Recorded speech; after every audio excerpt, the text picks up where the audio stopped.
हाय, good morning. देखो, कल हम लोग इंट्रोडक्शन के तहत हम लोग एक टॉपिक को देख रहे थे कि what is different between micro and macro economics.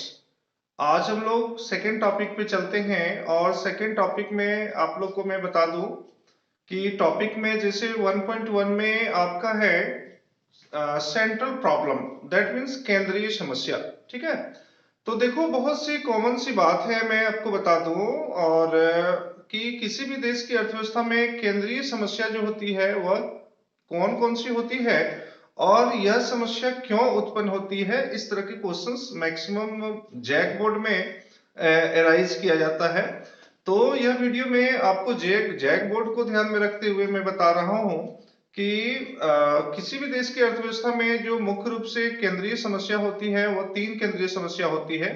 और ये तीन केंद्रीय समस्या जो होती है वह पहला केंद्रीय समस्या होता है, आप लोग जैसे बोर्ड पे भी देख सकते हो कि उत्पादन क्या हो, उत्पादन कैसे हो, उत्पादन किसके लिए हो। ठीक है, तो देखो ये उत्पादन क्या हो, इसका इसका मतलब होता है कि जब कोई अर्थव्यवस्था में कोई उत्पादक किसी वस्तु और सेवा को उत्पादन करता है तो उसके सामने सबसे बड़ी समस्या आती है कि उत्पादन क्या हो, अर्थात वह किस वस्तु और सेवा का उत्पादन करे जहां उसे कम से कम लागत पर अधिक से अधिक लाभ की प्राप्ति हो। ठीक है, दूसरी समस्या आती है कि उत्पादन कैसे हो। कैसे हो का मतलब होता है कि उत्पादन को क्या उस वस्तु और सेवा को उत्पादन जो हो वह श्रम प्रधान हो या फिर वो पूंजी प्रधान हो, यानी कि उत्पादन में वह किस तकनीकी का प्रयोग करेगा। और तीसरी प्रॉब्लम जो क्रिएट होती है वह है कि उत्पादन किसके लिए हो। किसके लिए हो, दैट मीन समाज में रहने वाले लोगों के लिए हो। लेकिन यहाँ पे किसके लिए का तात्पर्य है कि आप जानते हो कि समाज में तीन वर्ग होते हैं, एक होता है हाई प्रोफाइल, एक होता है मिडिल क्लास और एक होता है लो क्लास, यानी उच्च वर्ग, मध्यम वर्ग और निम्न वर्ग के लोग। और तीनों की जो आवश्यकताएं होती है वो जानते हो कि अपनी आय के अनुरूप बिल्कुल अलग अलग होती है। तो ऐसी स्थिति में उत्पादक के सामने सबसे बड़ी यह समस्या उत्पन्न होती है कि हम किस वर्ग की आय को ध्यान में रखकर हम उत्पादन करें।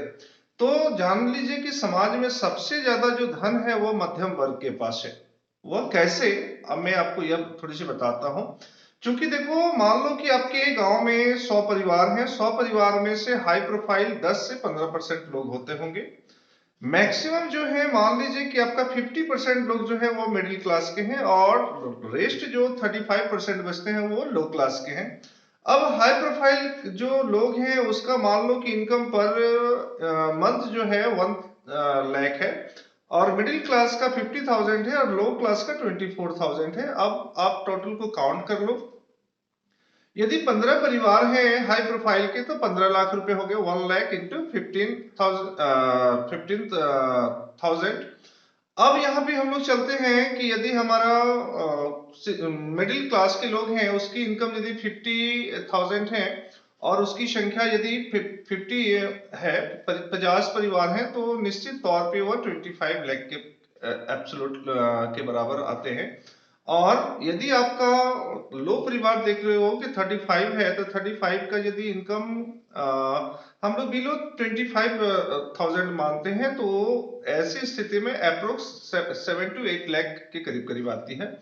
तो सबसे ज्यादा आय जो है वो आप देखते हो कि मिडिल क्लास के पास है। तो ऐसी स्थिति में मिडिल क्लास की आय को ध्यान में रखकर वह क्या करेगा कि वह निर्णय लेगा कि हमको उत्पादन किसके लिए करना है। अब देखो यहाँ समस्या होती है कि सबसे बड़ी एक प्रश्न उठता है कि ये जो प्रॉब्लम क्रिएट होती है वह क्यों क्रिएट होती है। तो किसी भी देश की अर्थव्यवस्था में केंद्रीय समस्या के उत्पन्न होने का मुख्य जो कारण है वह है आर्थिक संसाधनों का अभाव, यानी आर्थिक संसाधनों के अभाव के कारण ही केंद्रीय समस्या उत्पन्न होती है। ठीक है, कॉन्सेप्ट क्लियर है। अब देखिए यहाँ पे आज हम लोग 1.2 का जो टॉपिक है वो टॉपिक आप यहाँ पे देख सकते हो, अपॉर्चुनिटी कॉस्ट इसको हम लोग कहते हैं, यानी कि अवसर लागत। तो अवसर लागत है क्या, इस चीज को मैं पहले आप लोग को डिफाइन कर दूं, बता दूं। तो देखिए आप जानते हो कि मनुष्य की इच्छा जो होती है वो बिल्कुल अनंत होती है और साधन जानते हैं हम लोग सीमित होती है। तो ऐसी स्थिति में मनुष्य जो है अपने सीमित साधनों से अपनी समस्त आवश्यकताओं को पूरा कर नहीं पाता है।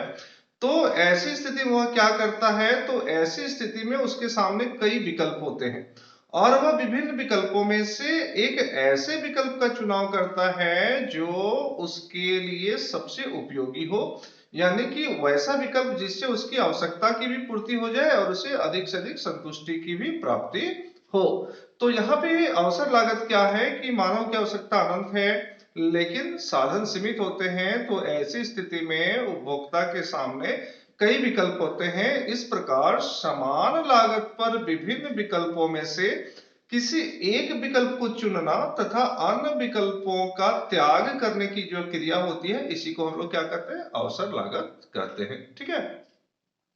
और तीसरा जो टॉपिक आज हम लोग पढ़ने जा रहे हैं वो है 1.3 में उत्पादन संभावना वक्र, यानी कि प्रोडक्शन पॉसिबिलिटीज कर्व। देखिए ये प्रोडक्शन पॉसिबिलिटीज कर्व है क्या, तो प्रोडक्शन पॉसिबिलिटीज कर्व यानी उत्पादन संभावना वक्र जो होती है, इसको हम लोग किस प्रकार से परिभाषित कर सकते हैं, तो वह वक्र जो समान लागत पर दो अलग अलग वस्तुओं के उत्पादन की संभावनाओं को दर्शाता है, तो वैसे वक्र को यानी वैसे कर्व को हम लोग क्या कहते हैं, उत्पादन संभावना वक्र कहते हैं। अब देखो आप लोग इसको थोड़ी सी बोर्ड पे समझने का प्रयास करो कि एक डायग्राम है जिसपे हम लोग इधर से दिखाते हैं प्रोडक्शन इन केजी में, और केजी में ये क्या है, इधर y है इधर x है, और यहाँ पे दो एसेट्स हैं। एक है हम लोग व्हीट का प्रोडक्शन करते हैं और व्हीट के प्रोडक्शन में हम लोग 100 रुपए इन्वेस्ट करते हैं, और दूसरा है राइस यानी चावल का प्रोडक्शन करते हैं, इस पे भी 100 रुपए हम लोग इन्वेस्ट करते हैं। ठीक है। अब यहाँ पे जब हम देखते हैं कि व्हीट का यानी गेहूं का प्रोडक्शन में हम 100 रुपए इन्वेस्ट करते हैं, तो हमारा 15 केजी प्रोडक्शन होता है। ठीक। और वही हम 100 रुपए यदि हम लोग चावल के उत्पादन में इन्वेस्ट करते हैं, तो उसका प्रोडक्शन हम देखते हैं कि 25 केजी होता है। तो इसको हम लोग क्या करते हैं, कर्व के माध्यम से इसको मैचिंग करते हैं। तो आप देखो कि वह वक्र, ये वक्र है, कर्व है, वह वक्र जो समान लागत पर, देखो दोनों का लागत क्या है, समान है, गेहूं और चावल दोनों का हम लोग लागत कितना दिए, 100 रुपए दिए हैं। तो वह वक्र जो समान लागत पर दो अलग अलग वस्तुओं के उत्पादन की संभावनाओं को दर्शाता है, उसे हम लोग क्या कहते हैं, उत्पादन संभावना वक्र कहते हैं। ठीक है। किसी भी प्रकार का ये तीन टॉपिक पे यदि कोई क्वेरीज हो तो आप हमसे पूछ सकते हो, और इसको हम लोग और बेहतर ढंग से समझने का प्रयास करेंगे। यदि आपको किसी भी प्रकार की कोई प्रॉब्लम्स क्रिएट हो या और कोई भी ऐसे टॉपिक में कोई भी वर्ड्स में प्रॉब्लम हो, तो आप हमसे एक एक करके एराइज कर सकते हो, पूछ सकते हो। और यदि किसी भी प्रकार की और विशेष करके प्रॉब्लम्स है, तो आप मेरे पर्सनल मोबाइल नंबर पे भी कांटेक्ट कर सकते हो। मैं आपको अपना नंबर भी बता देता हूँ, आप लोग इसे नोट कर लो, 7209479975। ओके।